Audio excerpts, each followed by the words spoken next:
Webster defines crunch time as a critical moment or period, like the end of a game, when decisive action is needed. Every sports fan knows this time in the game. Your palms sweat just a little more, your heart races just a little bit faster, and you live and die with every play until the final seconds tick off the clock and you're either celebrating a victory or disappointed by the defeat. The team at Crunch Time Sports Advantage Network understands just how critical these moments are. For us, it begins as soon as the next set of games are on the board. We evaluate the opening lines and any breaking news throughout the week. We cover each game inside and out, whether it's from inside the locker room to a huddle down on the field, the court, or the ice. We take you inside the meeting room with scouts, coaches, and executives. We have our fingers on the pulse of all the sports that we cover: the National Hockey League, NBA, college basketball, college football, and the National Football League. We are the Crunch Time Sports Advantage Network, and we're here to help you find your sports advantage. After all the data has been crunched, we then turn it over to Kenneth for the best analysis around. His unique perspective in both understanding the data and how it applies to the game and how you win is the Crunch Time Sports Advantage. Are you ready? The Crunch Time Jet is fueled and ready for takeoff, and the Crunch Time Express is about to leave the station. Your VIP pass has been approved, so all aboard.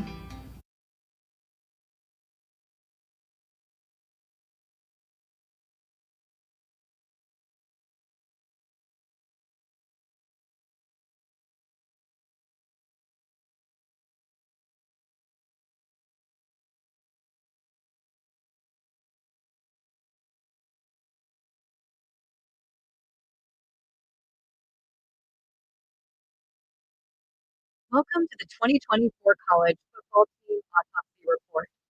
An autopsy report is a document that summarizes the findings of an autopsy, an examination of a body after death.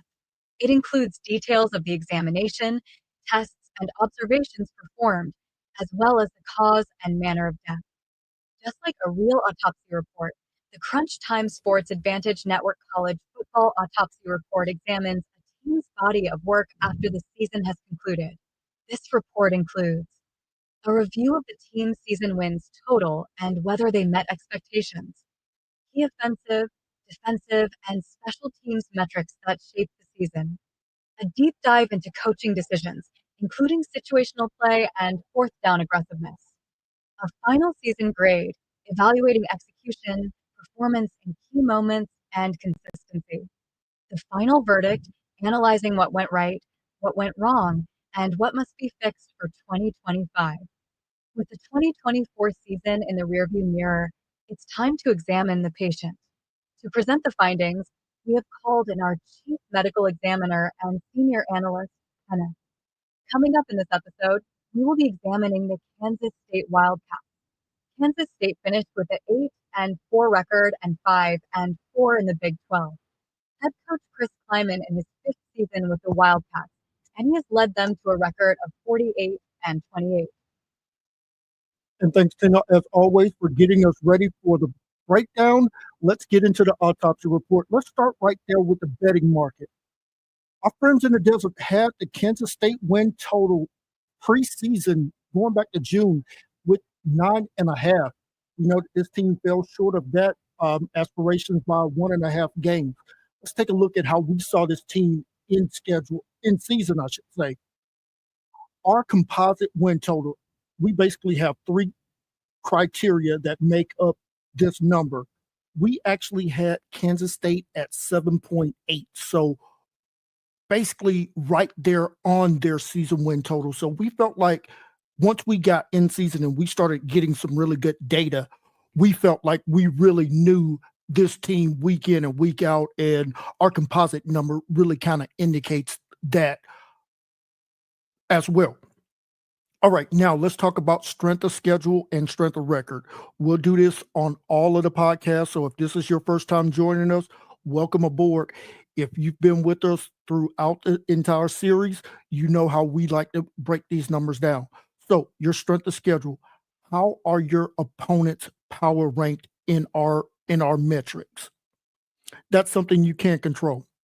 Now, your strength of record, basically it's your opponent's winning percentage. That's something that you absolutely cannot control as a team. But the better teams that you schedule and the better that they perform, the better your SOR is going to be in our database. So let's take a look at Kansas State and put them under the microscope. Their strength of schedule, 0.508. Folks, this is the 27th toughest schedule in all of college football last year when it was all said and done. Now, their strength of record, opponent winning percentage of 568. This was the 44th toughest schedule in college football. So their opponents were absolutely getting it done week in and week out for the most part. Key takeaway, Kansas State was unable to meet their betting win total, but did execute and exceed that composite win total number that we had of 7.8. Now, we saw a large amount of inconsistencies in offensive execution and struggling in close games. All right, folks, as we like to do, let's go ahead and get to the offensive breakdown. We'll then jump over to the defense, coaching, special teams, and then we will get you that final verdict here over the next 20 plus minutes. All right, let's start with the Wildcats offense. And I talked about this. They were, if I had to sum it up in a bullet point, this offense was balanced but lacked big play capabilities. Now, the NCAA average last year from a scoring standpoint was about 28 points per game. This offense averaged a tick below 30 points per game at 29.8. Total offense for the NCAA's average, about 387. The Wildcats were at 417.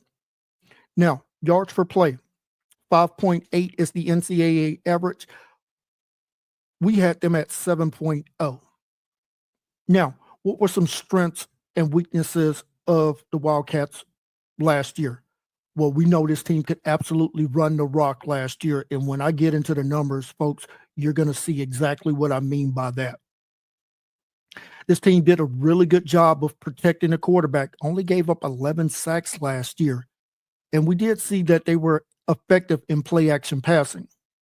Now, weaknesses, passing game was inconsistent. We'll get into those numbers here in just a moment. Not always the most efficient offense inside of the red zone or even the green zone, which we call the scoring zone. And then we saw this team struggle against some elite defenses. So let's get into the breakdown and then we'll go over the data points for this team. Now, 68 Power 4 teams when you include Notre Dame along with the Power 4 conferences. So we use that number 68 as a baseline. How many of their opponents' defenses were inside of that top 68? If you're watching on YouTube, thank you very much. Please hit that like and subscribe button. You'll get notifications on all of our autopsy reports coming up over the summer. If you're listening on your favorite podcast platform, thank you as well. Let's take a look at those numbers here for you. So Tulane was inside of the top 68 at coming in at number 60. BYU was 23rd. Colorado was 16th. West Virginia, 59th. Kansas, 41st. Houston, 26th. Arizona State, was 24th. Cincinnati was 31st, and Iowa State was 11th. So 9 of their opponents were inside of that top 68. And if you're looking at some of the records of some of their opponents, Tulane 9-3, BYU was 10-2, Colorado was 9-3. West Virginia got to a bowl game at 6-6. Arizona State 10-2. We know that that team made the college football playoffs. Iowa State played Arizona State for the Big 12 championship game. They were 10-2. So you can see where their opponents' records were. If we average out the power rankings from a defensive standpoint, Kansas State average opponent was power ranked about 44th. That is a very solid schedule. Now let's get into the numbers here. From a points per game number, as I mentioned, 29.8. When we adjust for opponents, we actually have Kansas State at 31.1. So 1.3 points per game improvement there. As far as their passing yards per game, only 212.8 yards per game. But when we adjust that for opponent, it goes up to 235. So an improvement of about 22 yards passing wise. As far as their rushing offense, this rushing offense went for 204.5 yards per game. When we adjust for opponent, we actually have them at 221.8. So an improvement of 17 yards rushing per game. Their total offense, the raw numbers have them at 417. When we adjust for opponent, we have them almost 40 yards better at 457. So really good job there by Kansas State.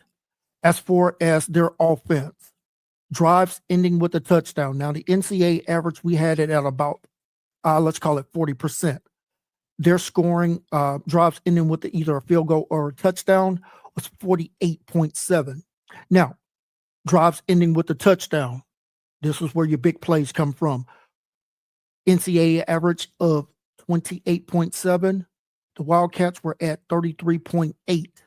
Now, third down conversions, NCAA average about 39%. They were at 41, so just a tick above the average there. This team did commit 15 turnovers last year, so fantastic there of taking care of the ball for the most part.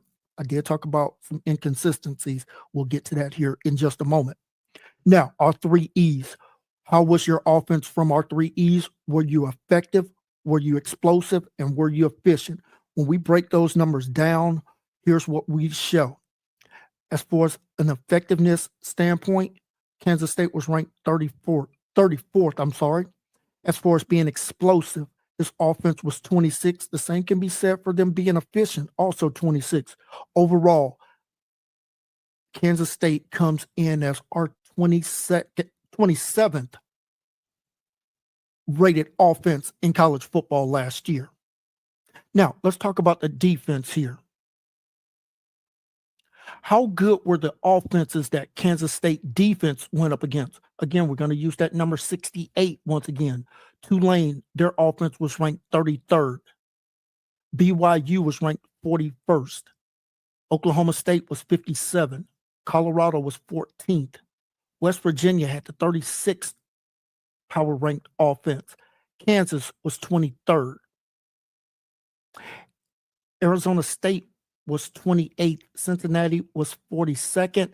And Iowa State was 16th. So once again, none of their opponents inside of that top 68. Average out their opponents' power rankings on the defensive side, they went up against the 43rd best power ranked offense pretty much on a week in and week out basis. Only one of their teams was outside of the top 100 as far as offenses faced, and that was the Houston Cougars. Now, if I had to sum up this defense in a bullet point, it would be this unit was solid but lacked playmaking ability. So let's get into their numbers. And when I look at from a strength and weaknesses standpoint, this team was a strong rush defensive unit, well coached and disciplined from that aspect, and did a really good job of limiting big plays. Now, some of the weaknesses, this team did not force a lot of turnovers. Only forced 14 turnovers. I'm looking at their number wrong. Okay, so they only forced 14 turnovers. Did a good job of limiting opponents converting on 4th downs. We'll talk about that as well. Their opponents only converting 32% on 4th down. Fantastic there. Okay, so let's get into the breakdown from a defensive standpoint. Their raw numbers during the regular season, 21.9 points per game. When we adjust that for opponent, it actually goes down 4 points to 17.9. Their passing yards allowed per game, 223.7 yards per game through the air. When we adjust for opponents, a 23-yard improvement. That goes down to 200.7 yards passing allowed. As far as their rush defense, now the rush defense gave up a 114.9 yards per game. When we adjust for opponent, goes up just a tick to 118.7. So a negative 3.8 adjustment on that.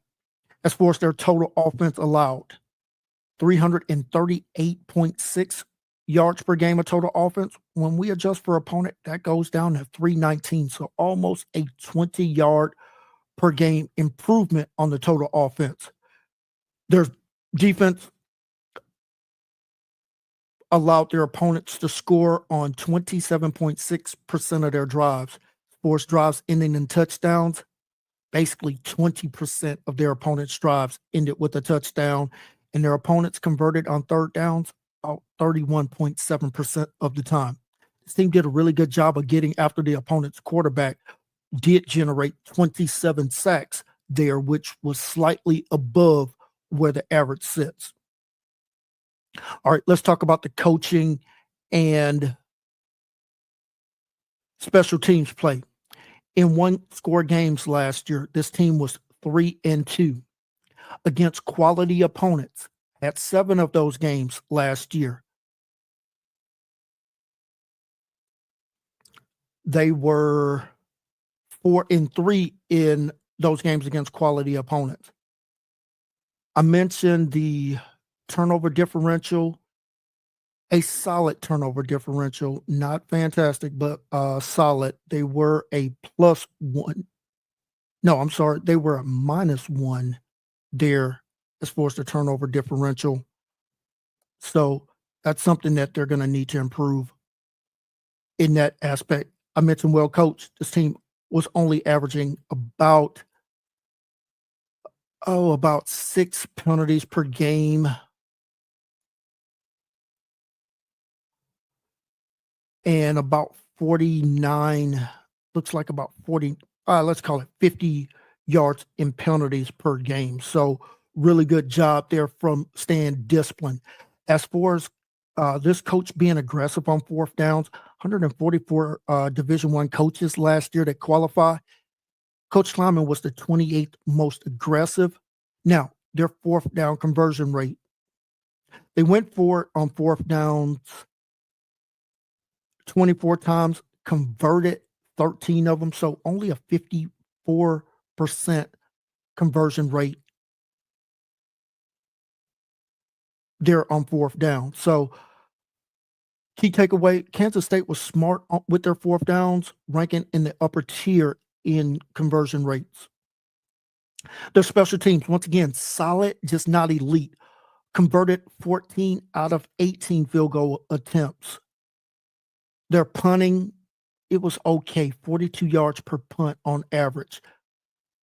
Special teams were reliable but did not provide a major edge. All right, let's talk about what went wrong for this team after we get to how did the offense and defense perform in their wins and their losses. So let's get to that here. So when we look at when they won their 8 games last year, this team was averaging 36.8 points per game, 212 yards per game passing on 7.9 yards per attempt, 12.9 yards per completion.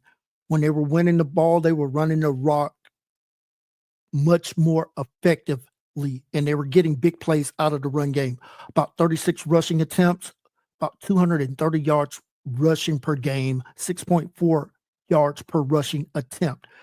Folks, this team was averaging about 7.1 yards per play when they won. Now, in those 8 wins, they only committed 5 turnovers.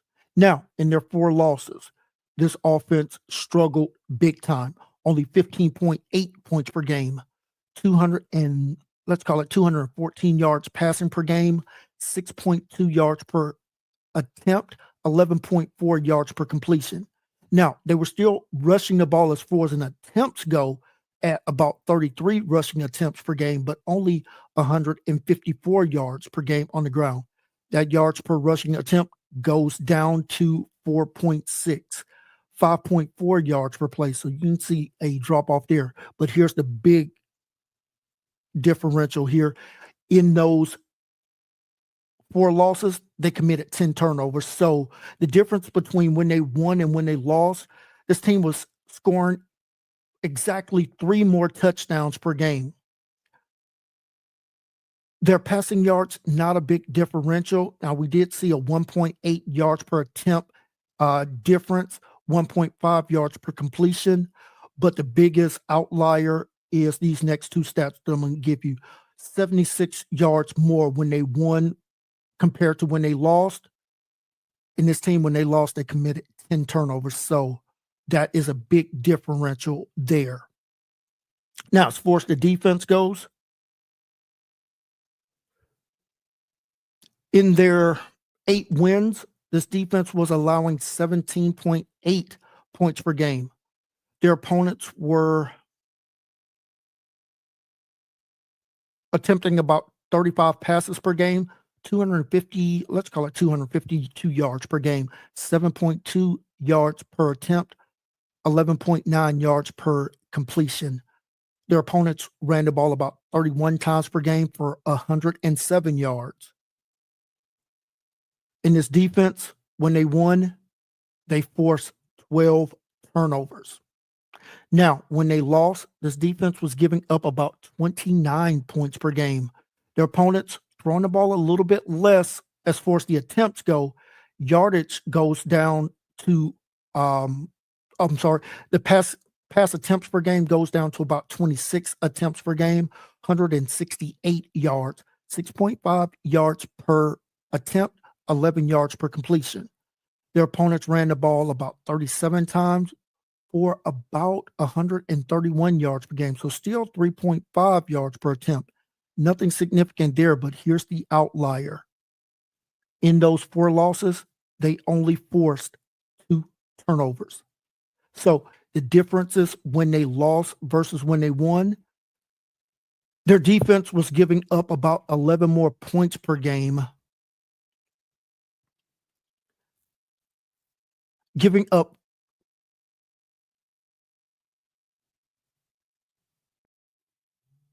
looks like when they lost, they were giving up fewer passing yards, about 84 fewer passing yards, but giving up 24 more rushing yards. So the yards per game isn't that big of a differential there.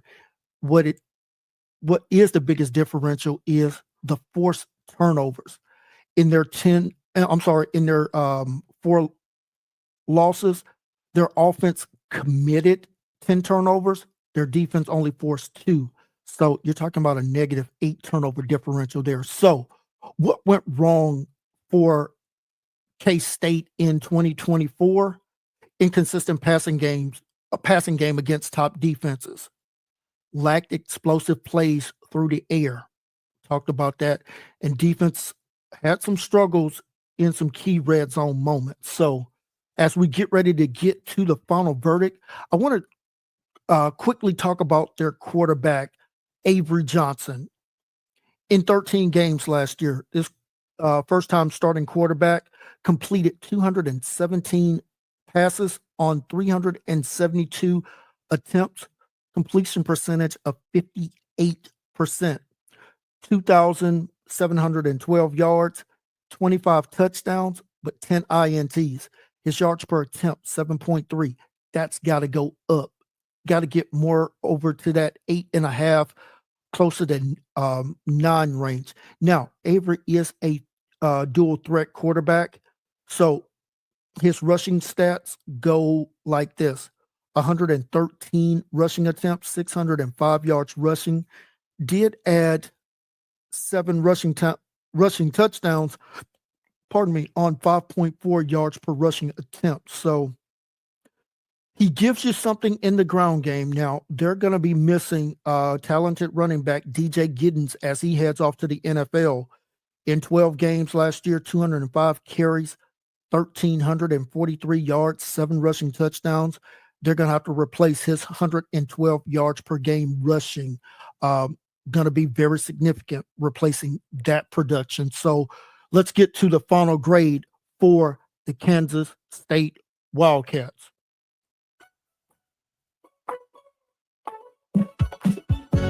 And the Wildcats will get a grade of a B for us. And the reason for their grade is this team had a strong rushing attack, very disciplined defense, efficient fourth down decision making. Weaknesses, inconsistent passing game, red zone, defensive struggles, and a lack of elite explosiveness. That final verdict, Kansas State was a solid team, but offensively inconsistent, and defensive laps and key moments kept them from reaching their full potential. So what does this team need to fix in 2025? Going to give you 3 keys here for Kansas State. 1, they must improve their passing efficiency. That first and foremost. We talked about it. The yards per attempt has to go up for Avery Johnson. The second key, this team has to be better keeping their opponents out of the end zone. Now, as I mentioned, did a really good job of not giving up touchdowns. Did a really good job of scoring defense overall, but in those key pressure games, this team did not have the full package of their offense being connected with their defense. That's something that they got to get better in. And then their third key, they got to develop more explosive playmakers. When I look at this team, I'm looking at wide receivers. Did not have a single wide receiver last year catch 50 passes.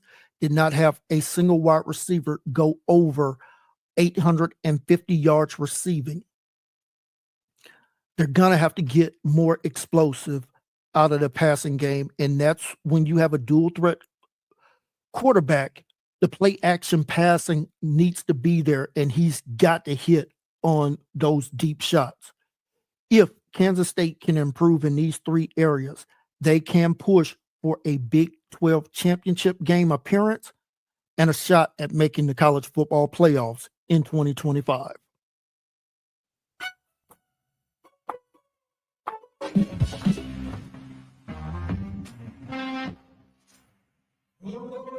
Thank you for tuning into this podcast. We hope you enjoyed today's episode and our deep dive into all things college football. Don't forget to subscribe, rate, and review the show on your favorite podcast platform. And if you're watching on YouTube, be sure to like this video and hit that subscribe button. You can follow us on Twitter at CrunchTimeVIP for updates, insights, and more content. And make sure to visit our website at CrunchTimeSportsAdvantage.com for in-depth blogs, game previews, and information about our Crunch Time Express handicapping packages. Thanks again for listening, and we'll see you next time for our next patient on the 2024 College Football Autopsy Report.